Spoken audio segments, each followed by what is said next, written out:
It's a great pleasure to be here. I'm David Clark from Oxford University and the UK advisor to the government on mental health.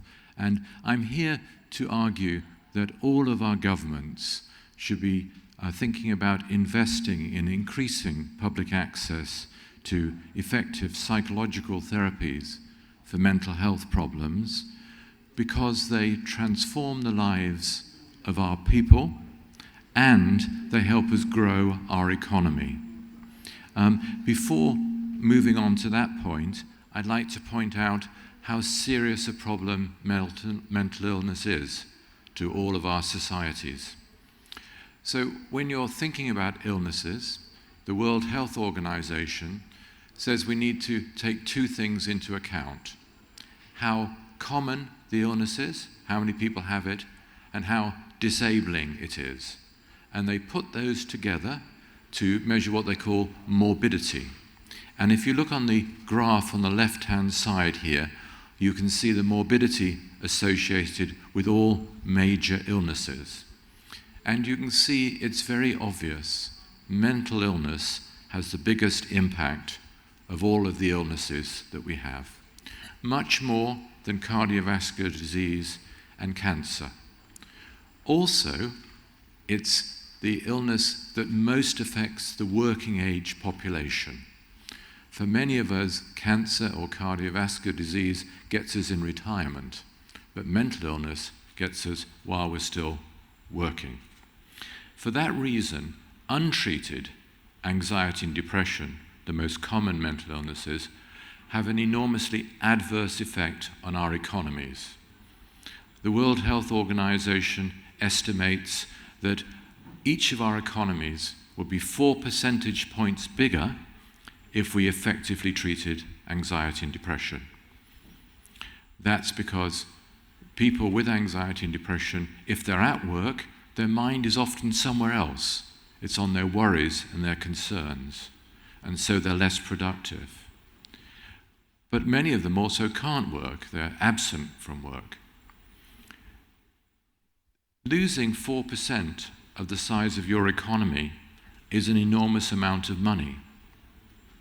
But it's an unnecessary loss because there have been big advances in the treatment of many mental health problems in the last few decades.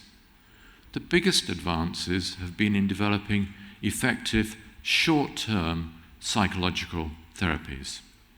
And in many countries, clinical guidelines recommend these to be widely used. Furthermore, this is popular with the public. There are multiple surveys in many different European countries that have asked people, if you had a choice between medication and a psychological treatment, what would you prefer? And some people say, give me the drugs.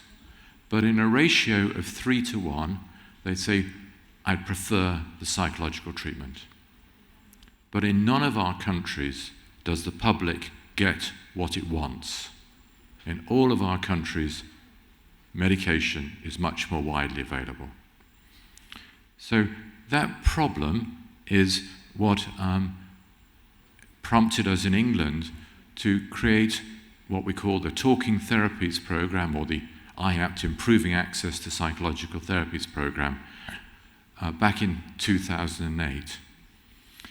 That program involves creating new public psychological therapy services with a particular promise to the public.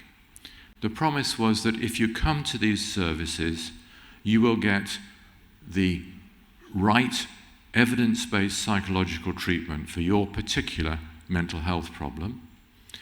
You will be given it by therapists who are fully trained to do that therapy, and we will measure the outcomes of every patient who goes through a course of treatment, and we will publish those outcomes for every service. So a unique exercise in public transparency about mental health. And the reason for publishing is, of course, for the government to see if its money is well spent, but also for us to learn from any variability in outcomes between different services so we can improve the way we deliver things in the future. The arguments for that program were both clinical.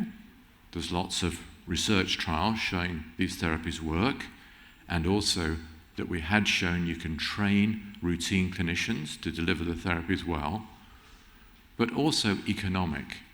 We pointed out that if you can get people to recover from their anxiety and depression, it will cost a lot less in terms of their physical health care.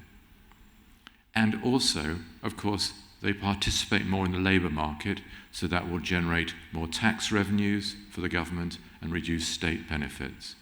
And we calculated that those savings will more than cover the cost of the programme. So it will be essentially overall free. That argument was accepted by the government of the day. It was a Labour government led by our Prime Minister Gordon Brown. Since then, our government has changed many times, and it has moved all the way across the political spectrum. But we've found that each Prime Minister has expanded the programme, and that's mainly because it's demonstrated that it works. So let me move on to that. So we started it in 2008, and at that point we were treating on average 93,000 people. It's now grown to treat 670,000 people, and we're able to get the outcome data on 99% of the people who have a course of treatment. We thought if we did the treatment really well, about 50% of people will fully recover, that's a red line on the graph, and about 70% will improve.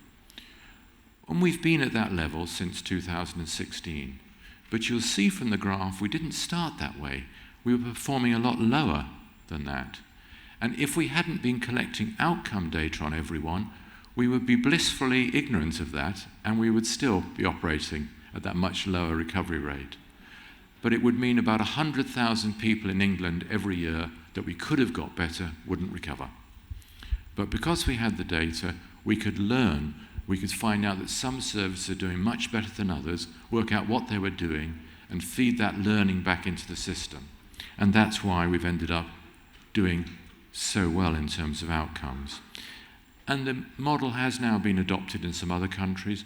Norway, Finland, Australia, and the Canadian province of Ontario all have these programs. And for a scientist, I guess the best praise was an editorial in the journal Nature, which described it as a world-beating mental health program. But I'd like to finish off by looking at whether the idea on which it was based, which was not only will people get better from the mental health program, and you've seen that that's true, they recover from their mental health problems, but also that it would save money elsewhere in the system.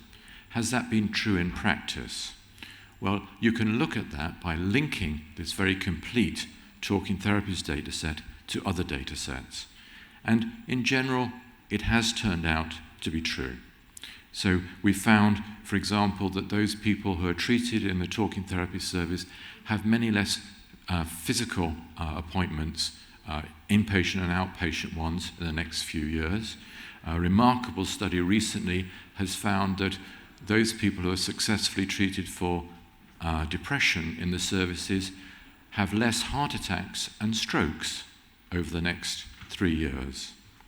And we have also found that when people are presenting with anxiety and depression, if you don't give them treatment, they often drop out of the workplace. But if you do treat them, we get them back into employment. And this is not just true in England. It's true in many other countries. So Norway has recently done a clinical trial where they randomized people to treatment in primary care, including access to psychologists and psychiatrists, or treatment in the new psychological therapy service. Twice as many people recovered in the new psychological therapy service, but the really interesting finding was that if you followed people up for the next 3 years, the people who had the psychological therapy service, their income went up. The people who were treated in primary care, it didn't go up.